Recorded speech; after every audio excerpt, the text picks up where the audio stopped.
I cared for my dying brother and raised his 3 kids for 2 years. Then his ex-wife showed up and sued me for custody. 2 years of sacrifice, 2 years of being their dad, and she wants them back now that the hard part is over. My name is Nathan Brooks.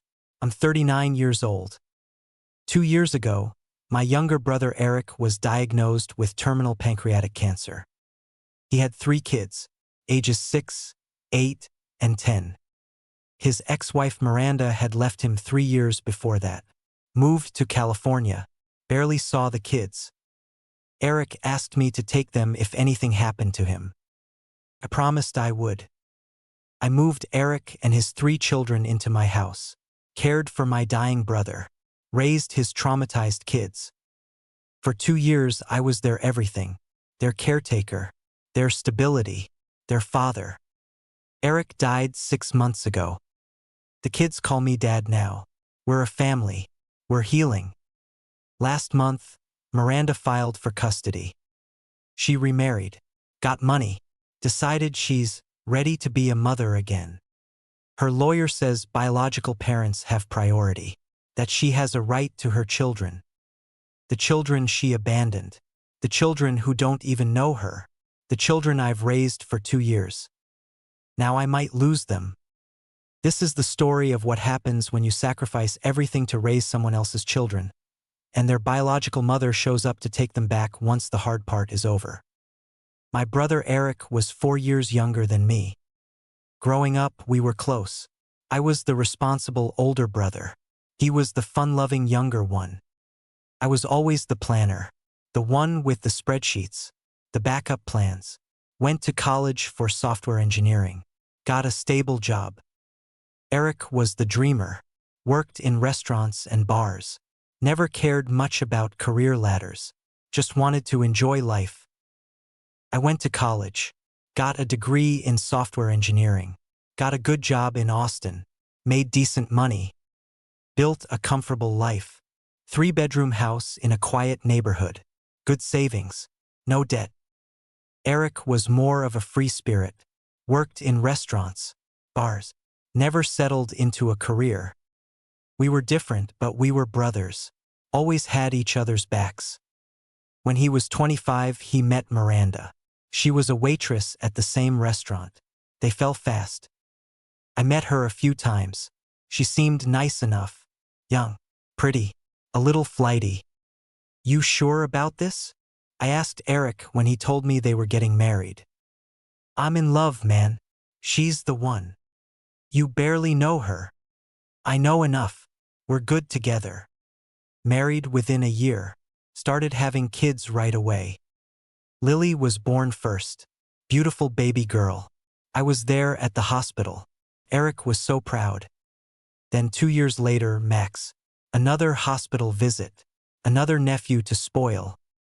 Then 2 years after that, Sophie. 3 kids in 6 years. Eric was overwhelmed but happy. Loved being a dad. I watched him transform. The carefree guy became a responsible father. Changed diapers. Did midnight feedings. Showed up. Miranda seemed happy at first too, but I could tell she was struggling. 3 small children. Not much money. Eric working nights. Miranda working days. Ships passing. When I visited, I could feel the tension, the exhaustion, the resentment building. They fought. A lot. About money. About childcare. About everything. It's just a phase, Eric would say. All marriages go through rough patches. I didn't say what I was thinking. That Miranda didn't seem cut out for motherhood. That she looked trapped. When Sophie was 2, Miranda left. Just packed her bags one day while Eric was at work. Left a note on the kitchen counter. I can't do this anymore. I'm sorry. Tell the kids I love them. Took nothing but her clothes.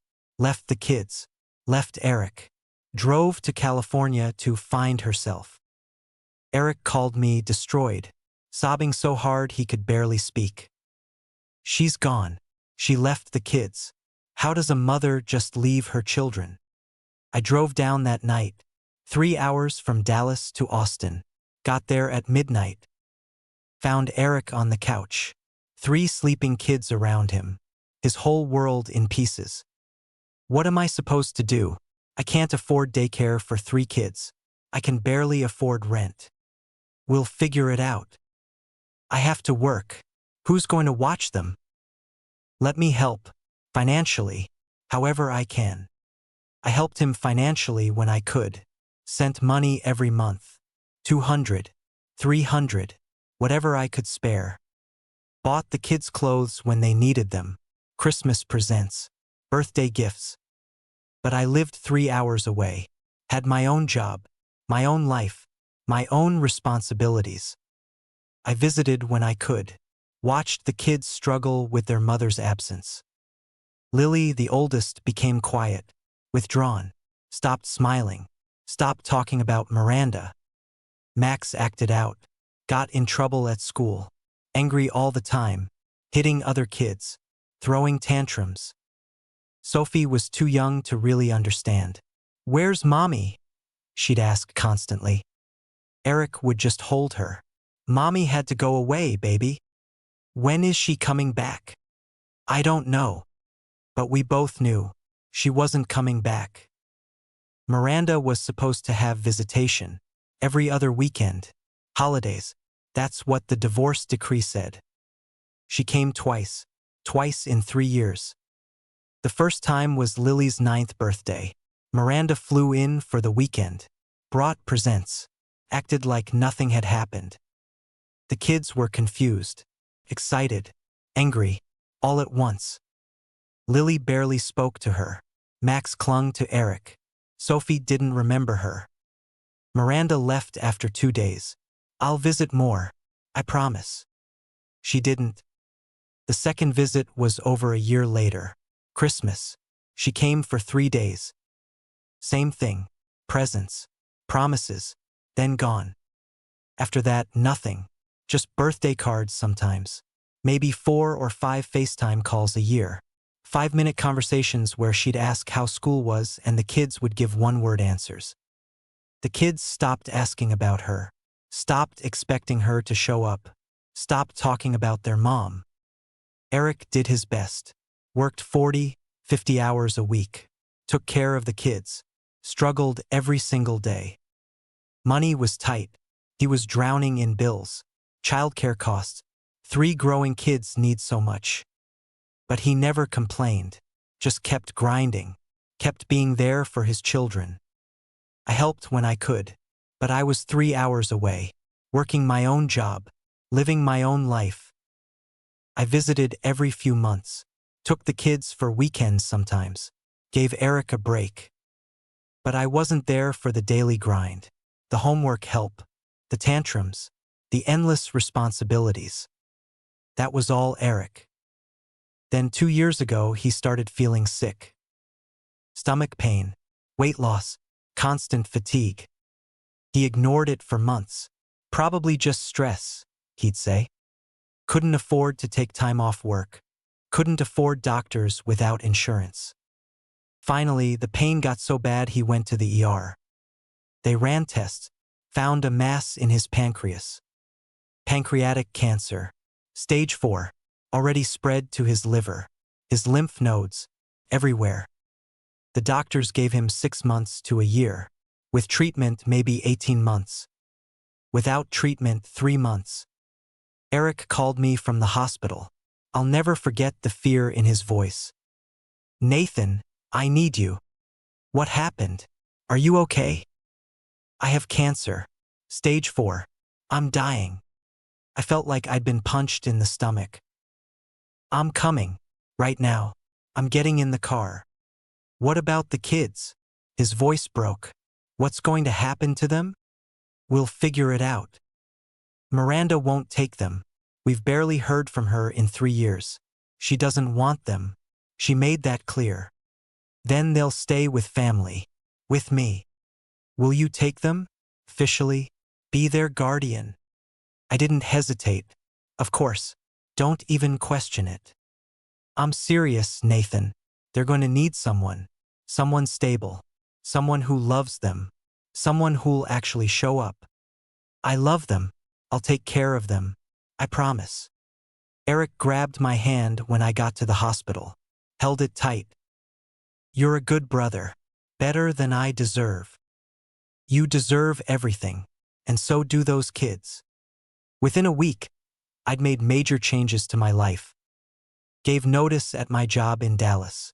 Told them I needed to move. My brother was dying. Found a remote position that would let me work from anywhere. Took a pay cut, but it was worth it.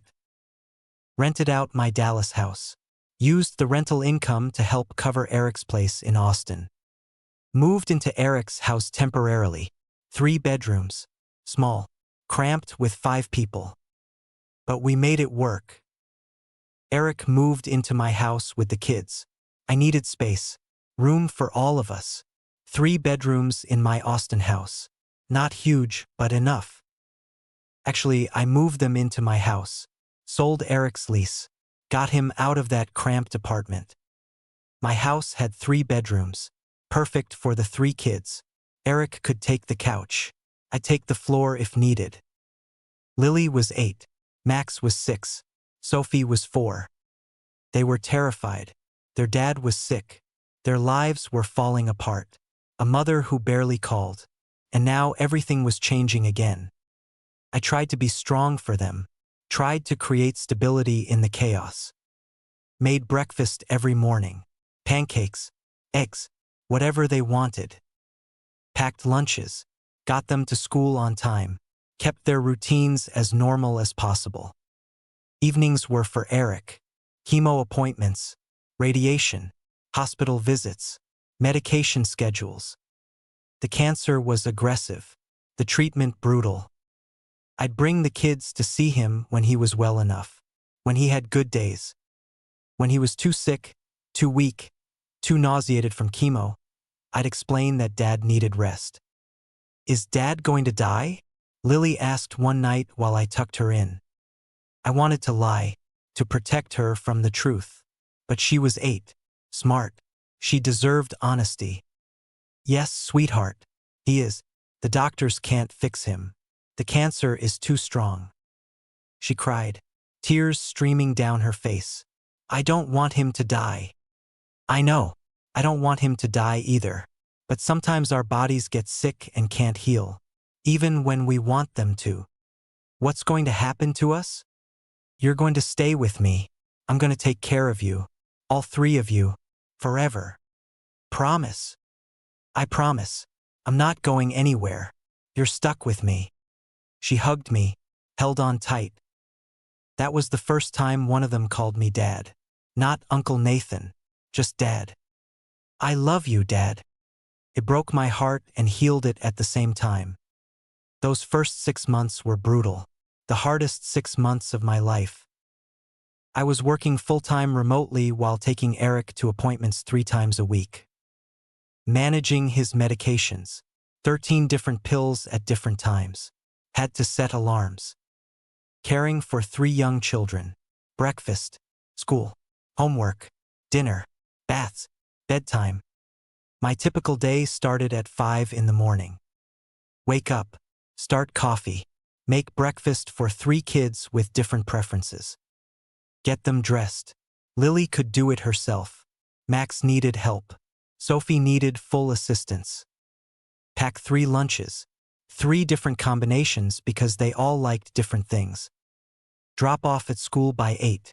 Race home for Eric's first round of medications at 8:30. Work from 9 to 3. Straight through. No breaks. Calls. Meetings. Deadlines. Pick up kids at 3:15. Help with homework until 5. Make dinner. Something healthy. Something they'd actually eat. Chicken nuggets became a staple. Eric's evening meds at 6. Feed him if he could eat. Clean up if he got sick. Kids' bath time at 7. Bedtime routine at 8. Stories. Tucking in. Goodnight kisses. Work more from 9 to midnight. Catch up on everything I couldn't do during the day. Sleep from midnight to 5. Repeat. I lost 25 pounds in 3 months. Stopped seeing friends. Stopped doing anything that wasn't work or family. My boss called me about my performance. Nathan, you're slipping. Missing deadlines. Your code quality is down.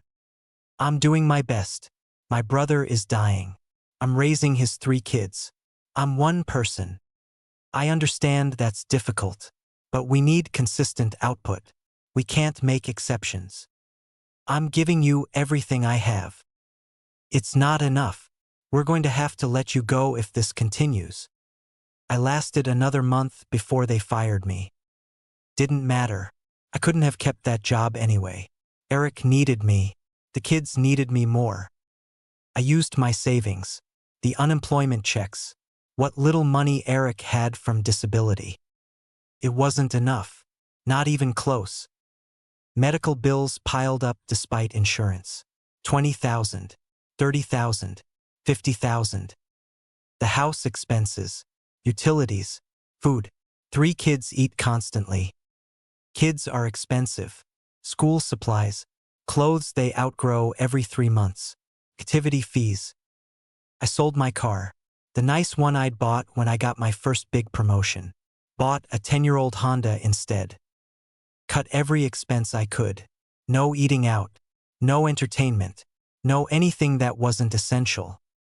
The kids needed clothes. I bought them from Target clearance, sometimes Goodwill. They needed school supplies. I bought the cheap ones, the ones that barely worked. They needed activities, sports, something normal. I found the cheapest league I could. I made it work, somehow, by draining every penny I had. Eric deteriorated fast. The cancer was aggressive. Treatment barely slowed it down. By month 8, he couldn't walk, needed a wheelchair, then couldn't get out of bed. He was in the hospital more than he was home. The kids visited when they could, but it was hard, seeing their dad like that, weak, pale, dying. "I love you, Dad," Lily would say every visit, holding his hand. Eric could barely respond. Morphine made him foggy, but he'd squeeze her hand, try to smile. Max was angry. Why can't the doctors fix him? Why isn't the medicine working? Because sometimes bodies can't heal, buddy, even when we really want them to. It's not fair. No, it's not fair at all. Sophie was the hardest. She was only 4, couldn't understand why Daddy was always sleeping. "When is Daddy coming home?" "He might not come home, baby." "But I miss him." "I know, I miss him too, but he's very sick." "Can't the doctors make him better?" How do you explain death to a 4-year-old? "They're trying, sweetie, but sometimes people are too sick to get better." Eric died on a Tuesday morning in October, 10 months after his diagnosis. I was with him, holding his hand. The kids were at school. His breathing had been labored for days. Then it just stopped. Peaceful, finally out of pain. I sat with him for an hour, held his hand, cried. Then I had to pull myself together, had to pick up the kids, had to tell them their father was gone. I picked them up from school that afternoon. They knew something was wrong when they saw my face. I took them home, sat them down on the couch. "Dad died this morning," I said. Simple, direct, no way to soften it. Lily cried silently, tears just streaming down her face. Max threw things, screamed, broke a lamp. I let him. He needed to.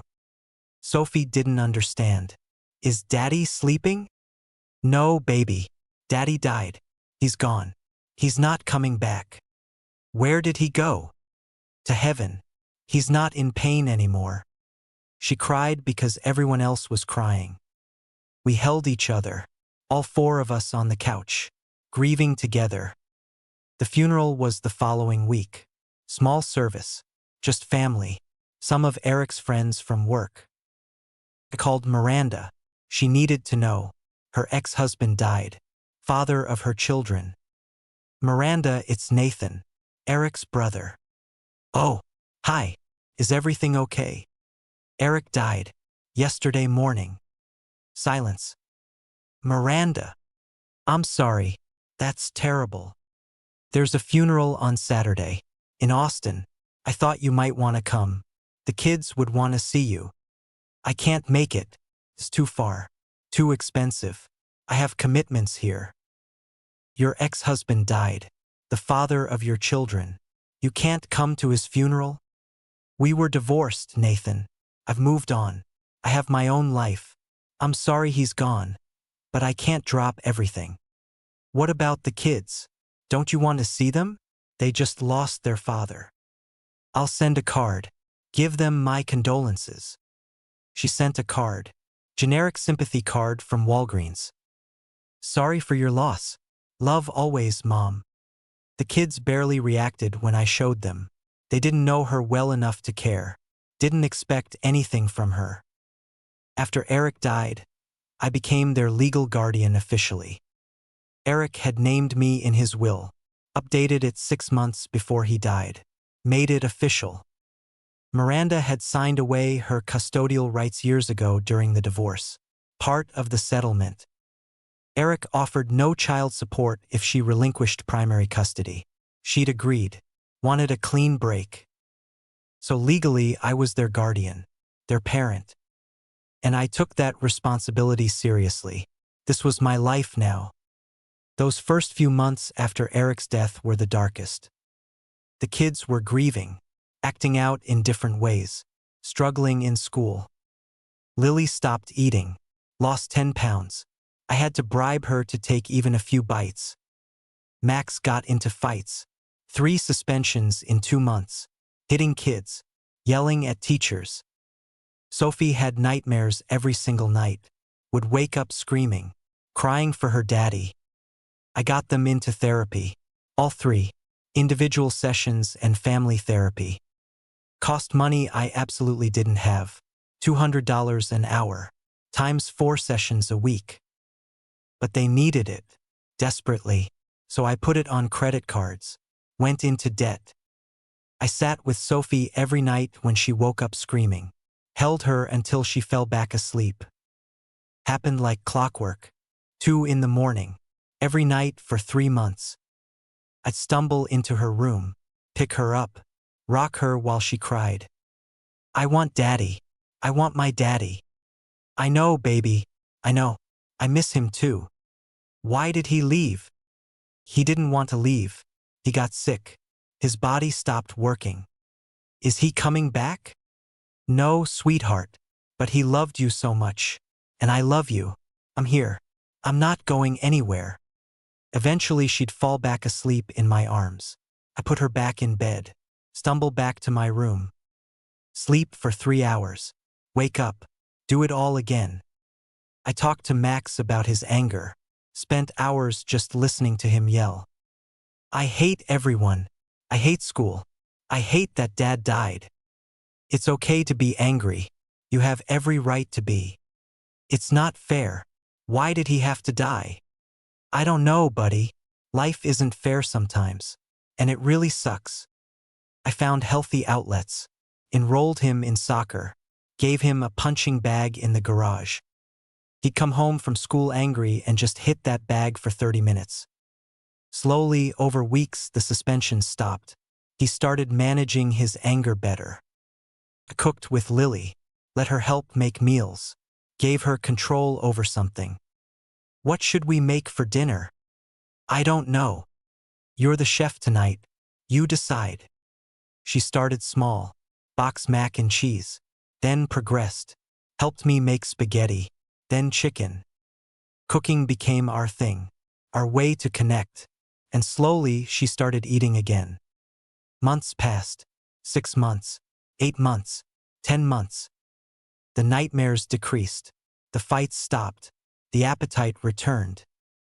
They started smiling again, laughing, being kids.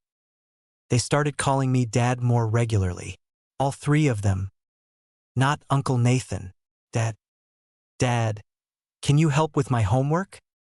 Dad, can we have pizza tonight? Dad, I love you. Every single time they said it, my heart swelled with pride and love and grief. I wasn't trying to replace Eric.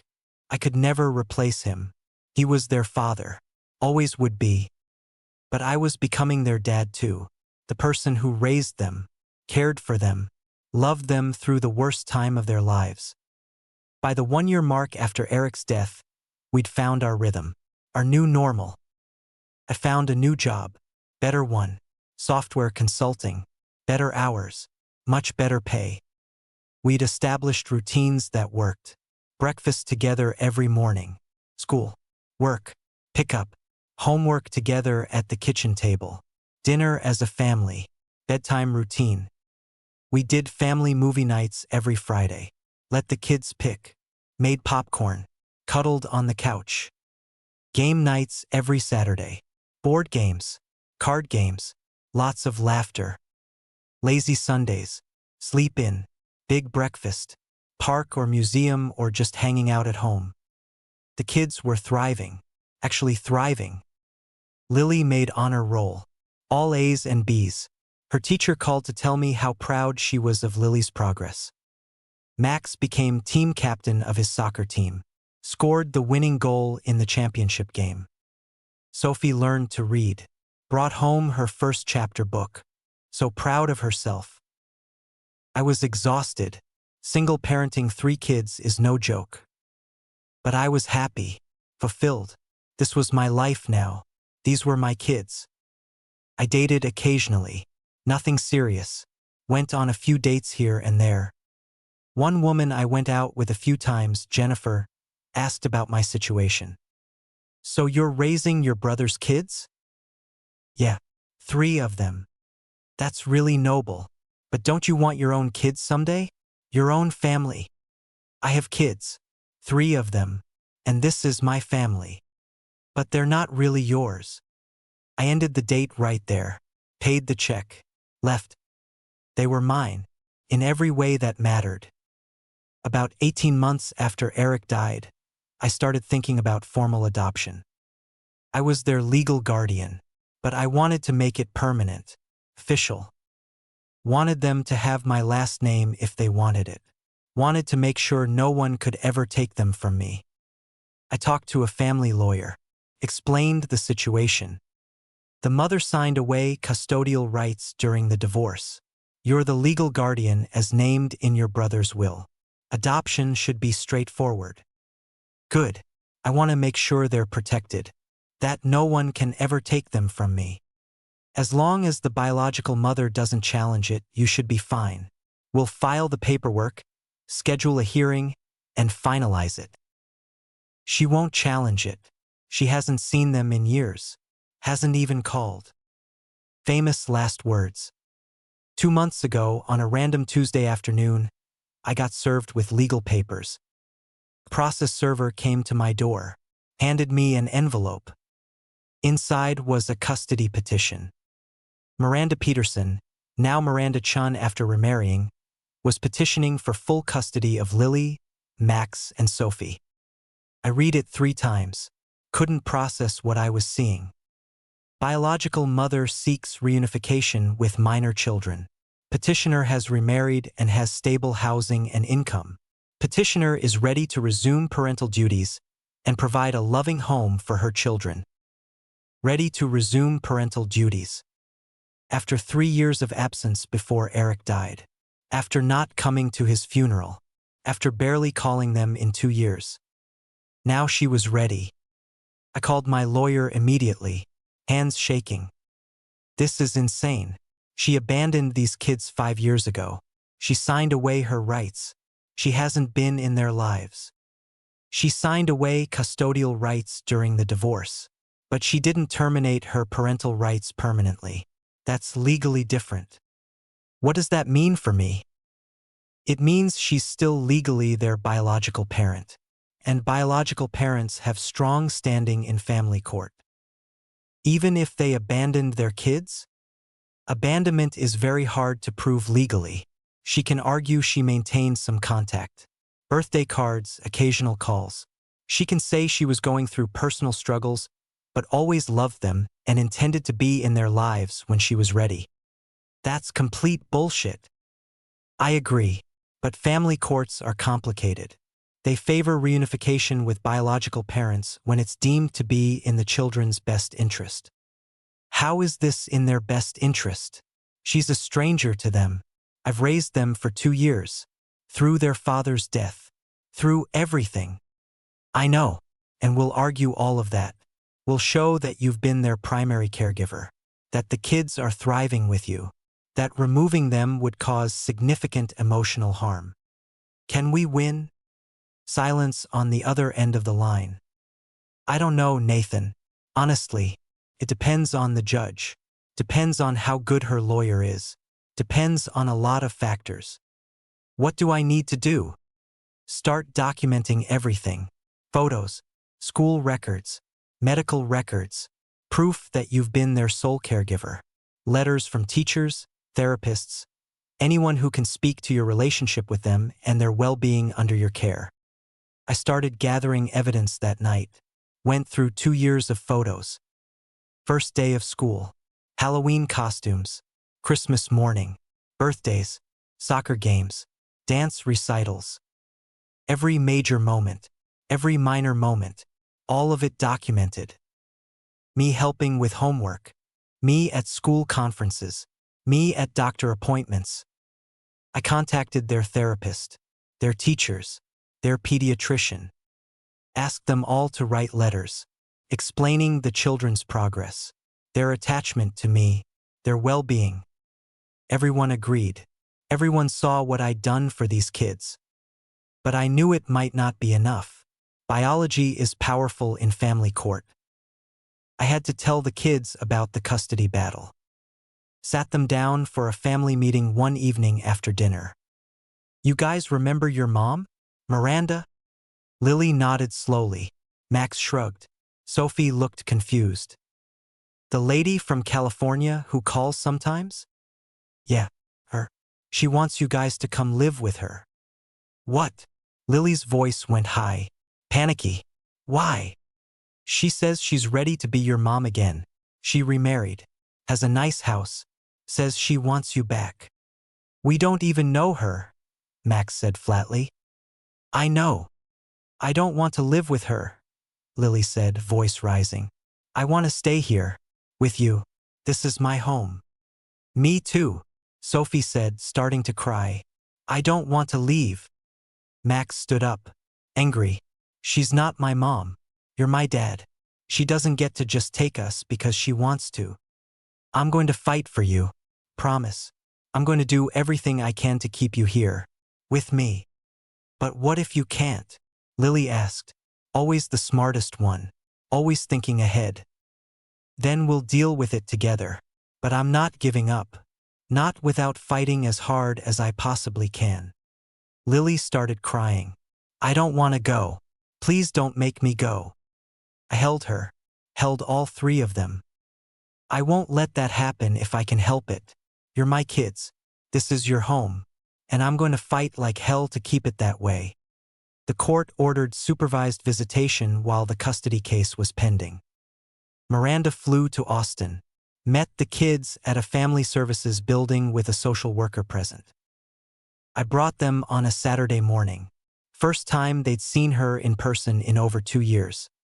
She was waiting in the visitation room, dressed nicely, smiled big when she saw them. My babies. Oh my God. You've gotten so big. She tried to hug them. Lily stood stiff. Max pulled away. Sophie hid behind my leg. Come on, guys. Say hi to your mom. They reluctantly engaged. Sat at a table with her. The social worker observing everything. Miranda brought presents. Toys. Clothes. Tried to buy their affection. I've missed you so much. I think about you every day. Lily just stared at her. Then why didn't you visit? Or call? Miranda's smile faltered. I was going through a hard time, sweetie. But I'm better now. And I want us to be a family again. We already have a family, Max said. With Dad. Nathan is your uncle. I'm your mother. He's more of a parent than you ever were, Lily said quietly. The social worker intervened. Suggested they play a board game. Something less confrontational. They played for an hour. Awkward. Forced. The kids clearly uncomfortable.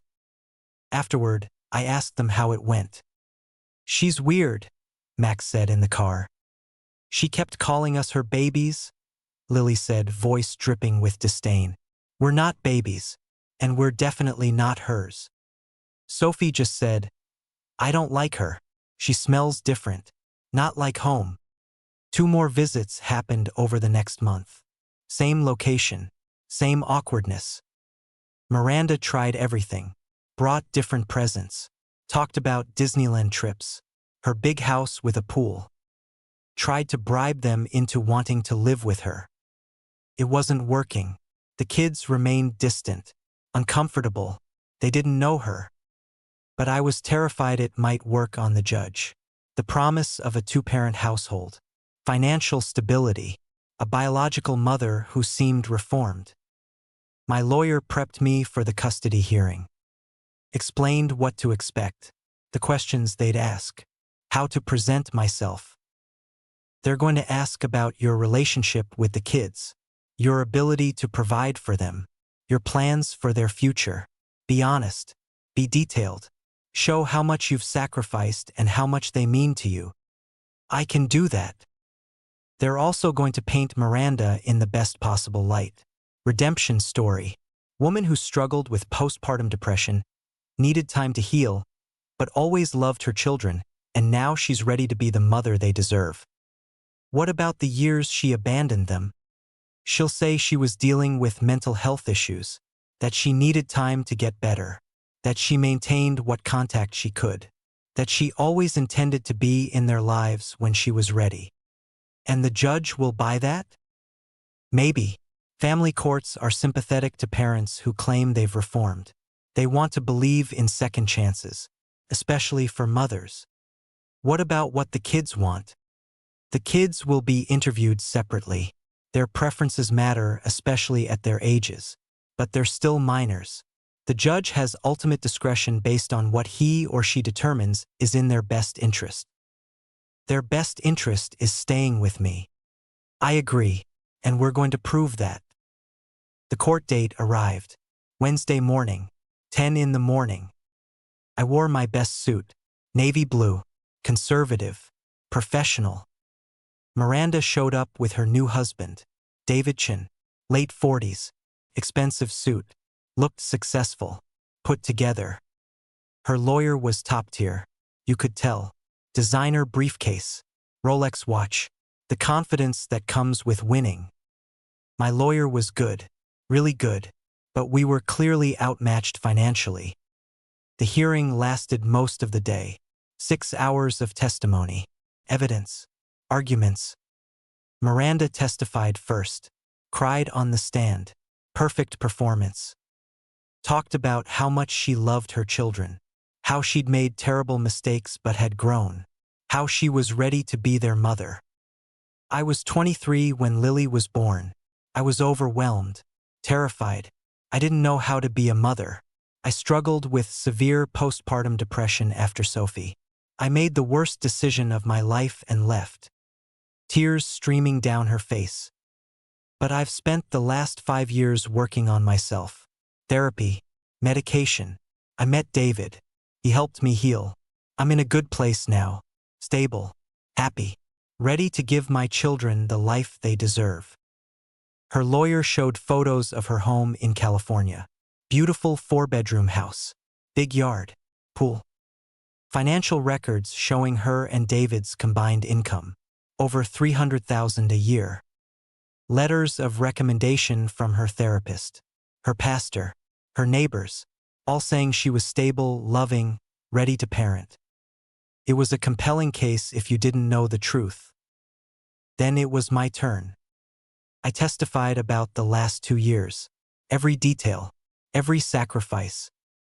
Taking in Eric and the kids, caring for my dying brother while raising 3 traumatized children. Quitting my job, draining my savings, going into debt.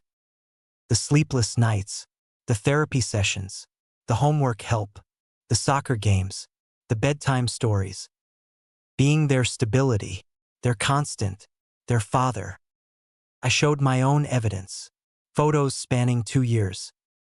First day of school, Halloween, Christmas, birthdays, soccer championships, dance recitals, every moment.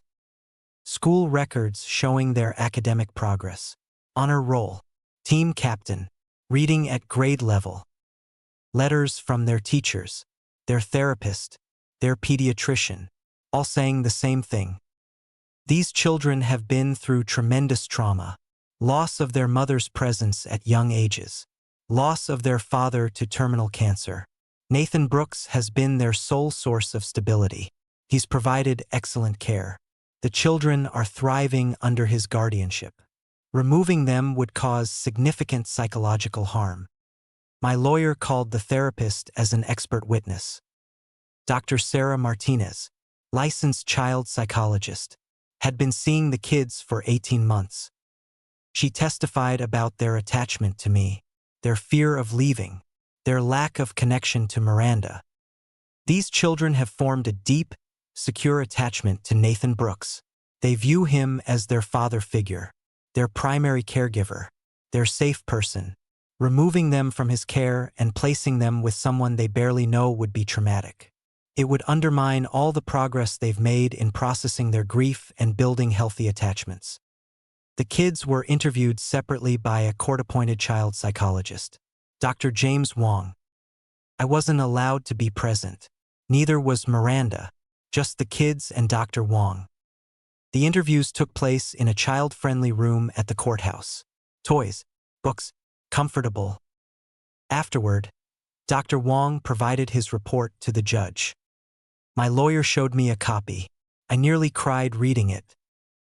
Lily had been articulate, clear, mature beyond her 10 years. Nathan is my dad. He's taken care of us since my real dad got sick. He's been there for everything. School, therapy, when I couldn't sleep because I missed my dad. When I stopped eating, he helped me. Miranda is a stranger. I don't know her. I don't want to live with her. I want to stay with Nathan. He's my family. Max had been defiant, angry, but honest. She's not my mom. She left us when we were little. She didn't come to my dad's funeral. She doesn't call. She doesn't know anything about me. Nathan knows everything. He coaches my soccer team. He helps with my homework. He's there when I wake up and when I go to sleep. He's my dad, not her. She doesn't get to decide where I live. Sophie had cried through most of her interview, but she'd been clear. I want to stay with Dad. Nathan is my dad. I don't know the lady. She's scary. I miss my real daddy, but he died. Nathan takes care of me now. Please don't make me leave. I want to stay home. Dr. Wong's conclusion was unambiguous. All three children expressed strong preferences to remain with Nathan Brooks. They view him as their primary attachment figure and parental authority.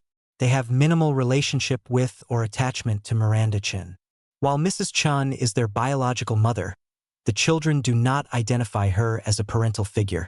Removal from Mr. Brooks' care would likely cause significant emotional distress and undermine their sense of stability and security. I thought we had a strong case. The evidence was overwhelming. But Miranda's lawyer had a strong closing argument. Stood up, addressed the judge directly. Your Honor, Ms. Chun made mistakes, serious mistakes. She's acknowledged that. She's taken responsibility. But she's also done the work to become a better person. She's stable. She's married. She has the financial resources to provide for these children in ways Mr. Brooks cannot. And most importantly, she's their biological mother. She has a fundamental right to parent her children. Paused for effect. Mr. Brooks is a wonderful uncle. He stepped up in a crisis. He should be commended for that. But he's not their parent. He's not their father.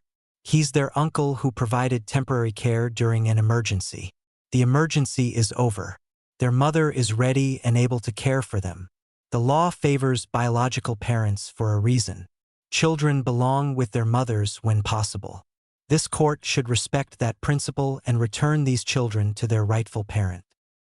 The judge took the case under advisement. Said he needed time to review all the evidence, all the testimony, the psychological evaluations. He'd issue a written decision within 30 days. That was 3 weeks ago. Every day I check the court docket. Every day, nothing. The waiting is torture. The kids ask me constantly, multiple times a day. Did the judge decide yet? Not yet, sweetheart. Soon. What if he makes us go with her? Then we'll deal with it together. But I'm hoping he'll let you stay. They're terrified. I can see it in every interaction. Sophie has started having nightmares again. Wakes up crying. I don't want to leave. I want to stay with you. I sit with her, rock her, promise her I'm fighting as hard as I can. Max is angry again, getting into trouble at school, fighting, acting out. His teacher called. Max got into a fight today, hit another kid. This isn't like him. Is something going on at home? We're dealing with a custody situation. He's scared. I understand. Please let me know if there's anything we can do. Lily is quiet, too quiet, withdrawn like she was right after Eric died. Not eating again, not sleeping, just anxious all the time.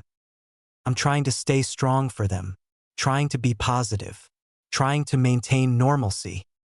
But inside I'm terrified too. What if I lose them? What if a judge decides that biology trumps everything? That a mother who abandoned them deserves them more than the uncle who sacrificed everything? What if money matters more than love? A two-parent household more than stability? California sunshine more than the only home they've known for 2 years? I've given these kids everything, every ounce of energy, every penny, every moment. I quit my job for them, went into debt, stopped living my own life. I was there when Eric died, held them while they cried, sat with them through nightmares, helped them heal. And Miranda did nothing, nothing. She left when they were babies, barely visited, skipped the funeral, forgot birthdays. Now she wants them back because it's convenient, because she remarried someone with money, because she's ready. But these aren't toys. They're children, children with feelings, children who've bonded with me, children who call me dad. My lawyer says we have a strong case. The kids' preferences, my demonstrated care, the psychological evaluations. But she also says judges are unpredictable, that biological parents often win even when they shouldn't, that the legal system favors reunification. So I wait. And I pray to whatever higher power might be listening. And I hold my kids and tell them it's going to be okay. Even though I don't know if it will be. The decision could come any day now, any moment. My phone could ring, email notification, something. And everything could change. I could lose the 3 most important people in my life. Not because I didn't love them enough, not because I didn't fight hard enough, but because the system values biology over sacrifice, DNA over devotion, blood over the bonds we've built. I'm 39 years old. 2 years ago, I promised my dying brother I'd take care of his kids. I've kept that promise every single day since. I've been their father, their protector, their home. And now I might lose them to someone who was never there. If that happens, it won't be justice. It won't be what's best for the kids. It'll be the legal system failing the people it's supposed to protect. But until that decision comes, I'm their dad. And I'll keep being their dad for as long as they'll let me. Because that's what fathers do. We show up, we stay, we sacrifice everything. Even when the system doesn't value it. Even when biological parents who abandon their kids swoop in to claim them. Even when it breaks our hearts into pieces. I raised these kids through the darkest time of their lives. I gave them stability when everything was falling apart. I loved them when their own mother couldn't be bothered. And if the court gives them back to her, I'll have to live with that. I'll have to watch them leave. Watch them go to someone they barely know. Watch them lose another parent figure. because legally I'm just their uncle, just their guardian, not their real parent, even though I'm the only real parent they've had for 2 years. Have you ever raised children that weren't biologically yours? Have you ever been threatened with losing kids you sacrificed everything for? Have you ever watched someone who abandoned children try to reclaim them when it was convenient? Share your experience in the comments. Sometimes the law doesn't protect the people who actually do the work of parenting. Sometimes biology is valued over sacrifice. And sometimes the people who should matter most, the children, have the least say in their own lives. If you believe that you can't abandon your kids for years and then take them back when you're ready, hit that like button and subscribe. Because parenthood isn't about biology. It's about showing up. It's about sacrifice. And the person who raised them through the hardest times deserves to keep raising them through the good times too. #SheTookMyKids.